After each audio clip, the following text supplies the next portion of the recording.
Today we're going to look at Azure Virtual Networking.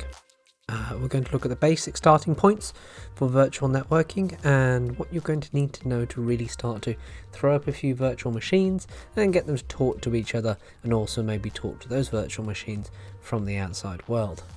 So let's go and have a look very quickly at a diagram of what I'm going to attempt to build for you today and attempt to show you how it actually functions today. Right, so let's go have a look at Azure Virtual Machine Networking and the things that we need to know to start off with. So our basic unit of networking in Azure, if we want thing A to talk to thing B, is to actually go and create something called a VNet. Now, if you look at the other clouds, if you look at things like GCP and you look at things like AWS, they have the concept of VPCs, or virtual private clouds. It's not really a direct translation, but I think it's probably pretty similar to say that a VNet is a bit like that. So, with our VNet, if we go and build a brand new VNet inside our environment, one of the things that we need to do first is to actually assign an IP address range for that VNet, or a selection of IP addresses that can operate within that VNet. We can actually have multiple IP address ranges, but for my demo here, I'm actually going to be pretty quick and easy on this one and use 10.0.0/8. So this is CIDR notation, or classless interdomain routing. Azure uses CIDR notation here to spec out ranges of IP addresses in most of the wizards. Not all of them, but most of the wizards. Don't ever expect any consistency in Azure wizardry.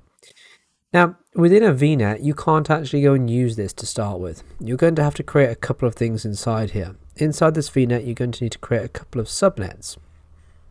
You need at least one subnet.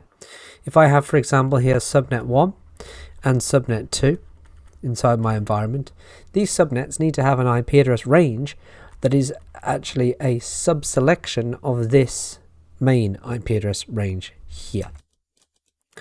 So for subnet 1, we might give this something like 10.10.0.0/16, and for subnet 2, we might do 10.20.0.0/16.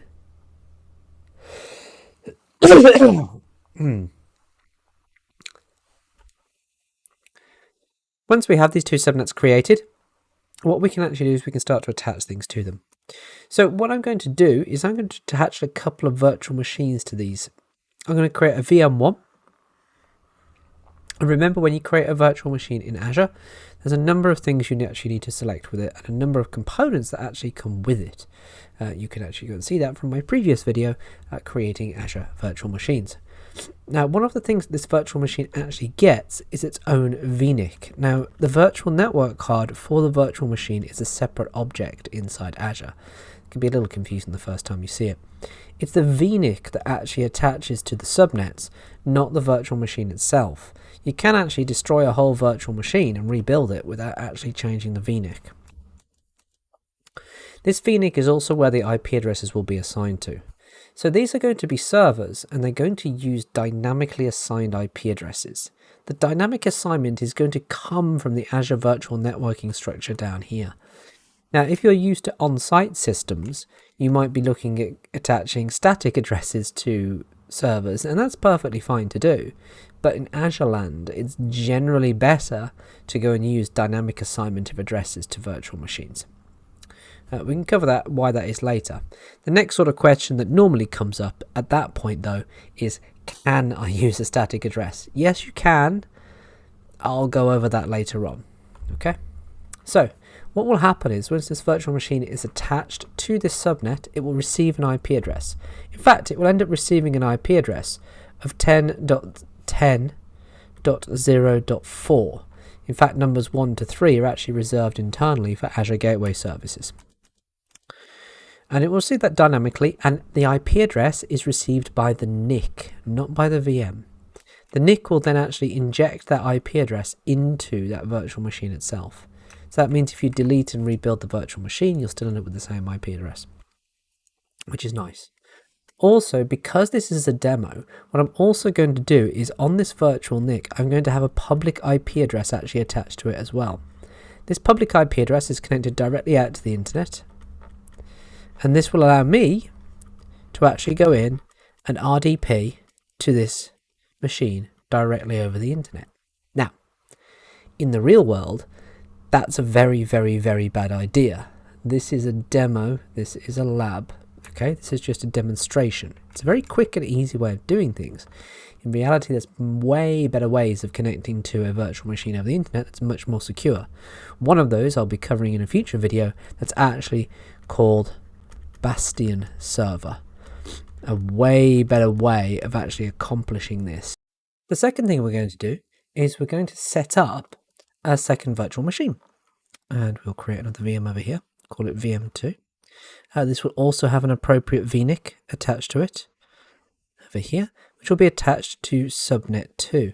This will end up receiving another IP address of 10.20.0.4. Receive an IP address from the range that's attached to that subnet.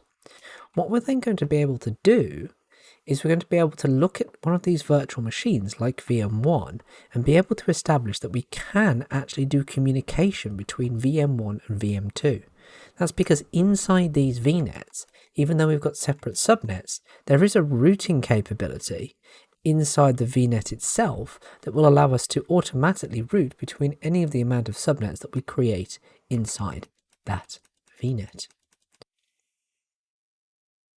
We're also going to have a look at the IP addressing structure inside one of these virtual machines to see what it kind of looks like on the operating system level and some of the pitfalls that we might fall into when we're configuring this inside our live environments.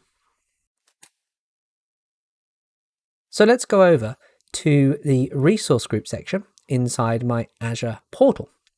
And in this portal, we're going to do our usual thing. We'll create a new resource group and we'll call this VNet demo.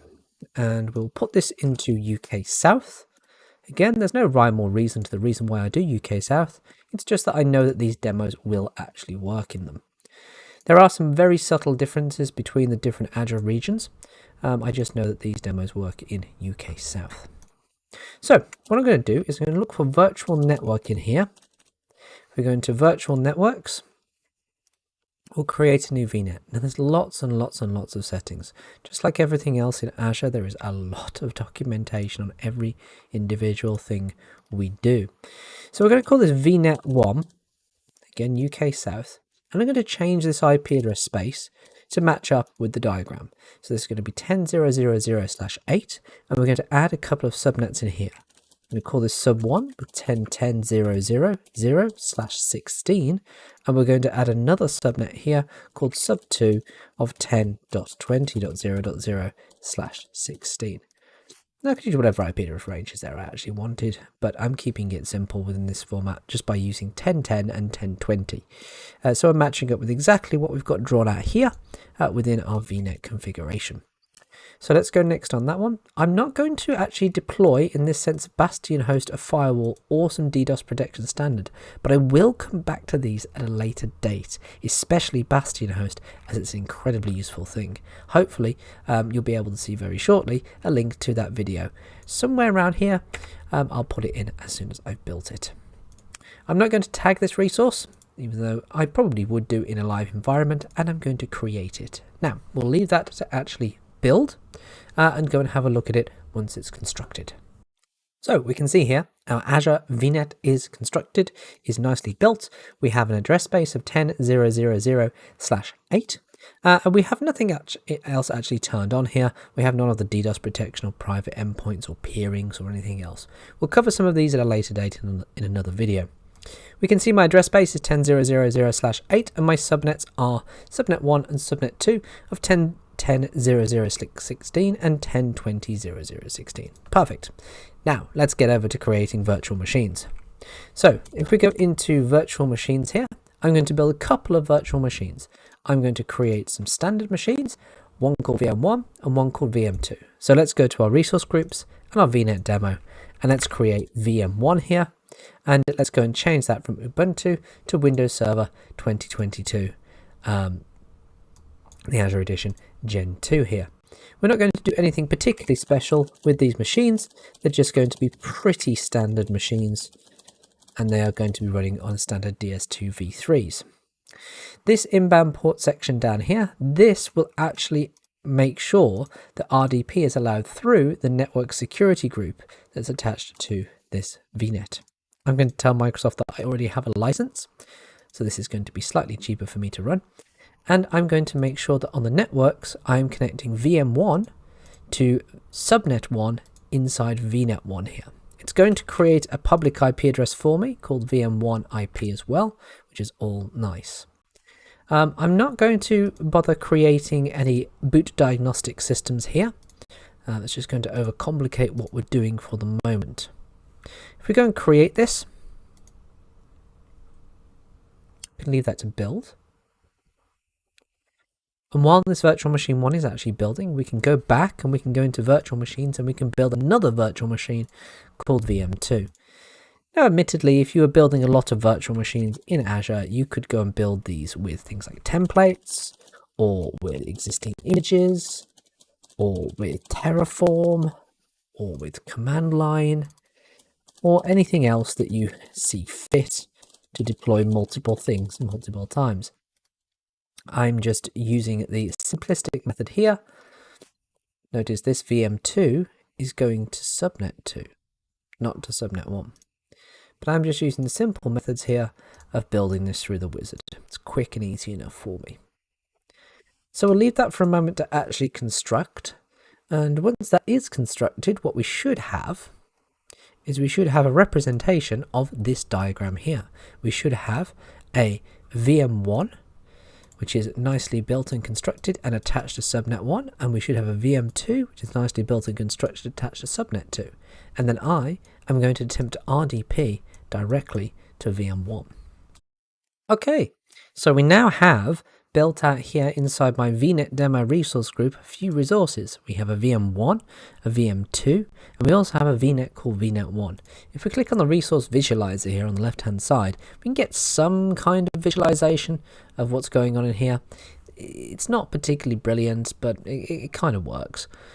We can see that we've actually got both our VM1 and our VM2 here attached to specific NICs, and these NICs are actually attached to VNet1. Okay, that's wonderful.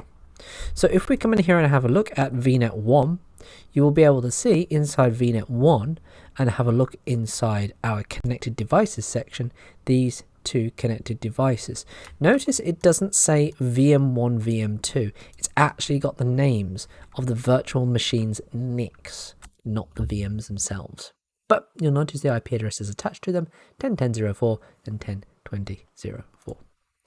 Now, if I drop in here, back to VNet demo, and go back to VM1, if I go and connect to this VM1, remember I have a public IP address attached to it for these purposes, I can just download that RDP file, open that thing up, connect into it, and I will connect in with the username and password that I created when I first built the VM.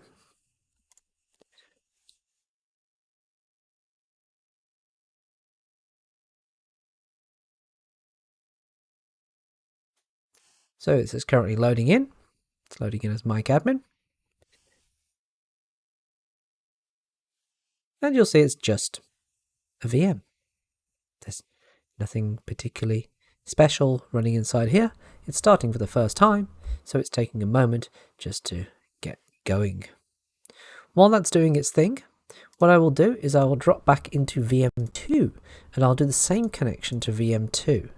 So let's download that RDP file, open that up, and connect to VM2. Let's do a MikeAdmin.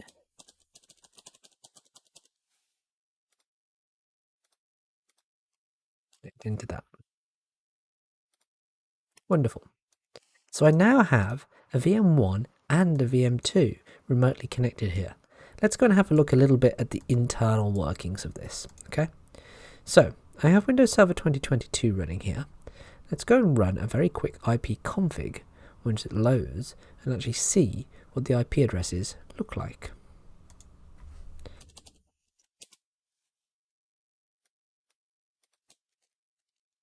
just by bashing up command prompt here. We'll do an ipconfig/all, and we can see a little bit of information. Notice this thing has a hostname of VM1. It has a DNS suffix search list of something rather random. Because we haven't done anything with DNS yet, what Azure's done is it's given us a unique address. What you'll also see down here is the IPv4 address is 10.10.04 preferred, because it looks like DHCP to this system. You'll also notice the default gateway is 10.10.01, which allows this thing access out to the internet, because by default this VM is going out to the internet as well. We've got the DHCP server and the DNS server looking like this very strange IP address here, though, 168.63.129.16. It looks like a public address, and well, it kind of is. But it's an internal Azure management address that's providing DNS and DHCP services to this server. Do not block that IP. If you block that IP, you're going to have a bad time. And this thing's going to drop off and stop working. So if we come down here, go to CMD.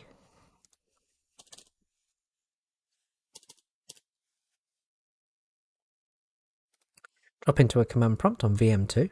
Let's do the same thing, ipconfig/all. What you'll see is, again, I have VM2 here, and I have 10.20.04, okay? Different range because it's come from a different subnet. Now, let's see if we've got communication between the two. So what about if I do ping 10.20.0.4? What happens? Nothing. This doesn't necessarily mean that communication is failing between these two. It just means that ping is actually blocked. And it's actually blocked because of the internal firewall on Windows. We can prove connection in a number of different ways, but one of the easiest ways we could prove connections is to bounce up MSTSC here and bounce up a remote desktop connection. So now what we're essentially going to try and do is we're going to take these two machines here, VM1 and VM2, and we're going to run an RDP connection between them. Because we know that port 3389, the RDP port, is open. How do we know that? Well, we're RDP to it already. So let's just try going to 10.20.0.4, hit connect, and we should get a connection dialog box pop up. There we go. So now if I type in micadmin and attempt to log in again, this connection over here is going to die because it's going to get rerouted inside this connection. Give that a moment and you should see. There we go. Connection has died and connection has rerouted inside here. We have control of VM2 inside VM1. So because of that, we are proving that there is actually communication between those two networks. And because we're proving there's communication between those two networks, we know that there is automatic routing between these two subnets. So just to summarize, when we go and create an Azure Virtual Network, to make use of that Azure Virtual Network, we need to build subnets inside that virtual network. And when we attach resources, like, for example, virtual machines to those subnets, you need VNets that actually get attached to those virtual machines. I just want to cover one final thing inside here before we finish this video off.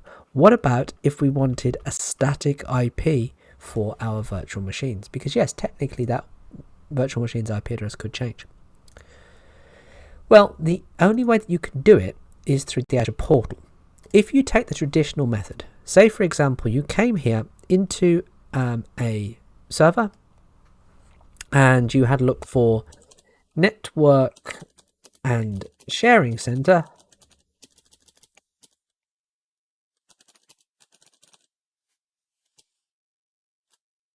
let's go into view network computers and devices here and get to it from there.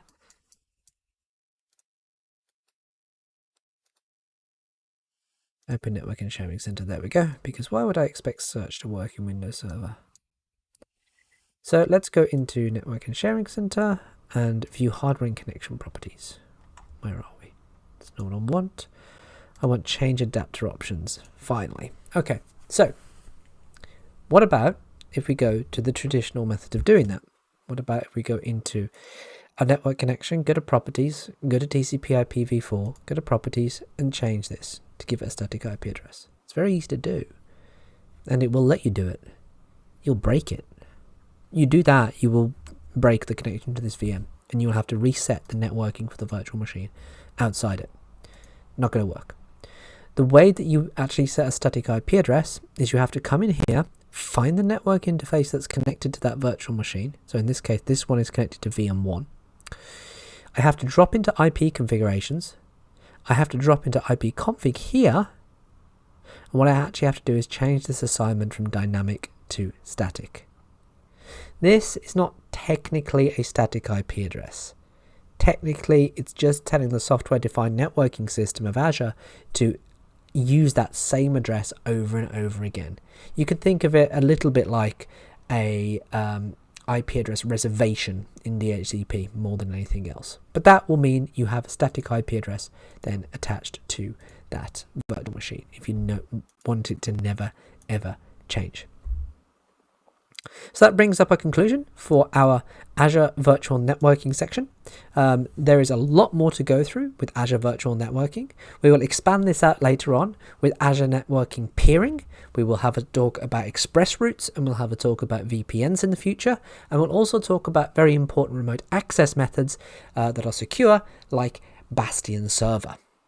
We'll also work on in the future into getting other clouds to talk to Azure, and we'll look at Azure Arc, and we'll see how we can get virtual machines that live in Oracle Cloud, and virtual machines that exist in GCP, and virtual machines that exist in AWS, all to be interconnected with the networking stacks inside Azure so they can all talk to each other, even though they're in different clouds, in different data centers, in different parts of the world. It's very exciting stuff, the hybrid cloud. You use what you want to use from whatever company you want to use, but you can use Azure to manage it. Genius solution from Microsoft. I'll see you next time. And you know the routine, hashtag like and subscribe, and I hope you enjoyed this video and will join me next time. Goodbye.